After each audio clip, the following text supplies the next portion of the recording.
अस्सलाम वालेकुम, कैसे आप सब? ठीक है? फिट एंड नई वीडियो के साथ आपकी खिदमत में हाजिर हूं। आज मैं एक बहुत अहम टॉपिक के ऊपर बात करने वाला हूं। फिटनेस को लेके डाइट प्लान फॉलो करने वाले लोग, एक्सरसाइज स्टार्ट करने वाले लोग एक बहुत बड़ी संगीन गलती करते हैं एक्सरसाइज और डाइट स्टार्ट करने से पहले, कि उनका जो माइंडसेट है ना, उस पे वो अपना काम नहीं करते। यानी कि मेरा वजन बढ़ा हुआ है या मेरा वजन कम है, तो मैंने इसलिए डाइट और एक्सरसाइज करनी है क्योंकि मैंने लोगों को बताना है कि मैं कितना फिट हूं। वैसे ये कोई बुरी ख्वाहिश नहीं है कि आप लोग आपकी को देखें और आप उनके सामने एक फिट नजर आओ, एक अच्छी एग्जाम्पल बनो। लेकिन जब हम बहुत ज्यादा लोगों की वजह से एक्सरसाइज शुरू करते हैं, किसी की कोई पसंद करता है किसी को और उसने बोल दिया कि भाई आपका वजन ज्यादा है और आप मुझे इस तरह अच्छे नहीं लगते, तो आप वजन कम करें। अब आपने अगर किसी को मुतासिर करने के लिए अपनी ट्रांसफॉर्मेशन जर्नी स्टार्ट की है ना, तो यकीन जाने आगे जाके आपको बड़े मसले आने वाले हैं। हमारे पेशेंट्स, हमारे क्लाइंट्स जब ख़ास तौर पे डायबिटीज़ वाले, शुगर वाले पेशेंट्स जब डाइट स्टार्ट करते हैं, तो इनिशियली होता क्या है कि उनके जिस्म से फैट बर्न हो रहा होता है, उनका साइज श्रिंक करना शुरू कर जाता है। और जो आसपास लोग हैं वो देख के कहते हैं कि ये क्या हाल बना दिया है, इतने कमज़ोर हो गए हैं, इतने बीमार लग रहे हैं, चेहरे को क्या हो गया है। हालांकि शुगर नॉर्मल आ रही है, कोलेस्ट्रॉल बेहतरीन हो गया है, एनर्जी लेवल ज़बरदस्त हो गए हैं, जिस्म में ताकत आ गई है, नींद बेहतर हो गई है। लेकिन वो अगला बंदा आके आपको जब ये वाला वसवसा डाल के चला जाता है कि आप तो बीमार लग रहे हैं, और फिर दो तीन चार, हमारी बड़ी एक बदकिस्मती है कि हमारी सोसाइटी में शऊर नहीं है, तो लोगों को पता ही नहीं कि कैसे बात करनी है। बीमार इंसान की हौसला अफजाई की जाती है, उसकी हौसला शिकरी नहीं की जाती। लेकिन अब लोगों को तो हम नहीं बदल सकते ना, तो इसलिए हमने डे वन से ये बात अपने साथ बांध लेनी है कि जब हम डाइट स्टार्ट करेंगे, तो हमारे जब टेस्ट बेहतर होंगे, हमारी सेहत बेहतर होगी, तो हम लोगों से बेनियाज हो जाएंगे। हमारी रिपोर्टें काफ़ी हैं हमें ये बताने के लिए कि हम राइट राइट ट्रैक पे जा रहे हैं। उससे होगा क्या? आप आधे रास्ते के मुसाफिर नहीं बनोगे। आप डिटर्मिन्ड होगे, आपके जहन जो है वो मजबूत होगा, माइंडसेट आपका स्ट्रांग होगा, तो ये लोगों की ऐसी बातें ना आप पे असर नहीं करेंगी।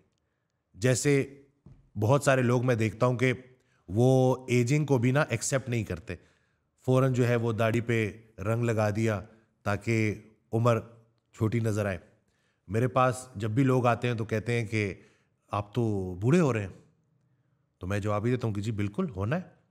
और दाढ़ी के बाल आपसे इजाज़त लेके थोड़ी सफ़ेद होते हैं, ये आपको याद करा रहे होते हैं कि वक्त थोड़ा ही रह गया, तो ध्यान करो। ये नहीं कि एक्सेप्ट करना है। अल्लाह जब अपने बंदे पे राज़ी होता है तो उसे कबूल करने की सलाहियत देता है। तो जो माइंडसेट अब आपने चेंज करना है वो क्या है? जैसे अल्लाह का हमारे ऊपर हक है, वैसे ही हमारे जिस्म का भी हमारे ऊपर हक है। कुरान की एक आयत है जिसका मफहूम है कि अल्लाह ने जो भी तुम्हें दिया है उसका पूछा जाएगा। तो इससे बड़ी क्या नेमत होगी जो अल्लाह ने हमें ये जिस्म दिया है। तो इसको अल्लाह के हवाले से फिट करना है।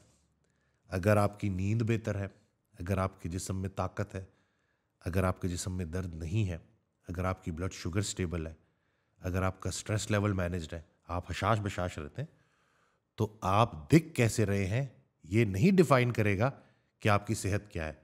ये जो मोटापा है ना, या जो ओवरवेट होना है, ये सेहत का मयार नहीं है। अक्सर हमारे लोग जो हैं, गांव के लोग ना, वो ओवरवेट होने को सेहत की अलामत कहते हैं। अक्सर शुगर के मरीज आते हैं, वो ये कहते हैं कि जी हम पहले बड़े हट्टे कट्टे थे, फिर पता नहीं कि शुगर हो गई और उसके बाद हम बहुत कमज़ोर हो गए। तो फिर मैं उनको कहता हूँ कि ज़रा थोड़ी सी सलाह करें। पहले आप मोटापे का शिकार थे, हमारे मज़हब में ज़ख़ीरा अंदोज़ी मना है, वो एक्स्ट्रा वेट ने आपको बीमार किया, और अब आप पहले बीमार थे, अब मज़ीद बीमार हो गए। पहले आप मोटापे का शिकार थे, उसकी वजह से आप मज़ीद बीमारियों की तरफ गए, पट्ठे गल गए हैं, वज़न कम हो गया। तो माइंडसेट हमने चेंज कैसे करना है?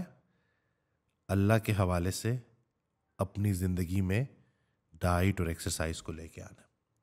रसूल अल्लाह सल्लल्लाहु अलैहि वसल्लम की पूरी लाइफ से हफ्ते में 2 रोज़े रखना, भूख रख के खाना, वर्जिश, ये सारी चीज़ें साबित है। सहाबा भी ऐसे ही करते थे। तो हमने अपने आप को फिट करना है अल्लाह के लिए। तन्हाई से दोस्ती कर लें, ये लोगों के कंधों पे ना इन्हिसार करना छोड़ें। जाएं किसी को आप कंधा दे दें, सपोर्ट दे दें, ठीक हो गया। हम कहते हैं जी जब मुश्किल वक्त आया तो कोई भी मेरे साथ नहीं था, शुक्र करें कि कोई भी आपके साथ नहीं था, अल्लाह आपके साथ था। ये जो तन्हाई है ना, यही आशनाई का सफ़र होता है। हज़रत वासिफ़ अली वासिफ़ रहमतुल्लाह का बड़ा प्यारा जुमला है कि तन्हाई ही आशनाई है। तो ये जब इंसान तन्हा होता है ना, तो अल्लाह उसके साथ इतना करीब होता है।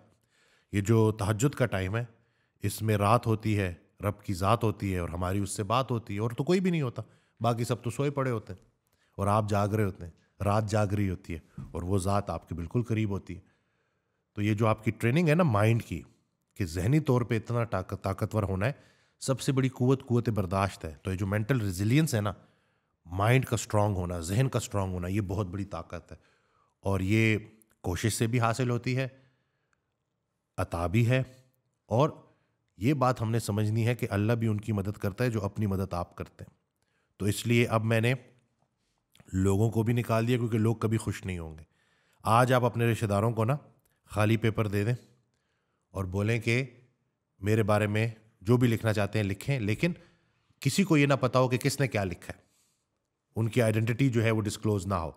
रैंडम पेपर दे दें, खाली पेपर दे दें उनको, और लाइट्स ऑफ कर दें और उनको बोलें कि बंद कमरे में लिखें।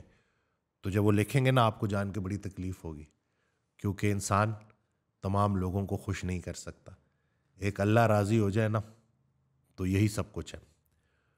तो बस इस ज़मानत का ख्याल रखना है। जब भी आपने डाइट एक्सरसाइज स्टार्ट करनी है, अल्लाह के हवाले से स्टार्ट करनी है, और आप देखेंगे कि कैसे आपकी ज़िंदगी में आसानी आती है और आप इस्तिकामत के मुसाफिर हो जाएंगे। यानी कि वो सफ़र जिसमें इस्तिकामत हो, कंसिस्टेंसी हो, परसिवरेंस हो, वही आपको अच्छे रिजल्ट्स तक लेके जाती है। पहले इंसान मेहनत करता है, डाइट एक्सरसाइज स्टार्ट करता है, फिर लोगों के ताने सुन के डाइट एक्सरसाइज छोड़ देता है। नुकसान किसका हुआ? अपना। तो थोड़ा सा इस चीज़ के ऊपर काम करें, सोच को बदलें, बहुत ज़रूरी है। अल्लाह पाक हमारी ज़िंदगियों में आसानियाँ लाए, हमें अमल करने की तौफीक दे, हमारे हाथ से, हमारे ज़ुबान से, हमारे ख़्याल से लोगों को महफूज रखे, और हमें तौफीक दे कि हम लोगों के काम आ सकें, लोगों के लिए फ़ायदा बख्श हो जाए। रसूल अल्लाह सल्लल्लाहु अलैहि वसल्लम रोज़ाना अल्लाह से एक दुआ मांगते थे, पनाह मांगते थे कि या अल्लाह मुझे उस इल्म से बचा जो नाफे ना हो। तो हम जो भी एफर्ट कर रहे हैं, अपने ऊपर काम कर रहे हैं, इसलिए नहीं कर रहे कि लोग आके हमारी पजीराई करें, हम इसलिए कर रहे हैं कि हम लोगों की जाके खिदमत करें। इबादत अल्लाह की, मोहब्बत अल्लाह के रसूल सल्लल्लाहु अलैहि वसल्लम की, और ख़िदमत इंसान की, यही नुस्ख़ा कीमियाई है। हज़रत वासिफ़ अली वासिफ़ रहमतुल्लाह इरशाद फरमाते हैं कि यही नुस्ख़ा कीमियाई है। तो बस अल्लाह पाक हमें अमल करने की तौफीक दे। दुआ में याद रखिएगा, चैनल सब्सक्राइब करना ना भूलिएगा। अल्लाह हाफ़िज़।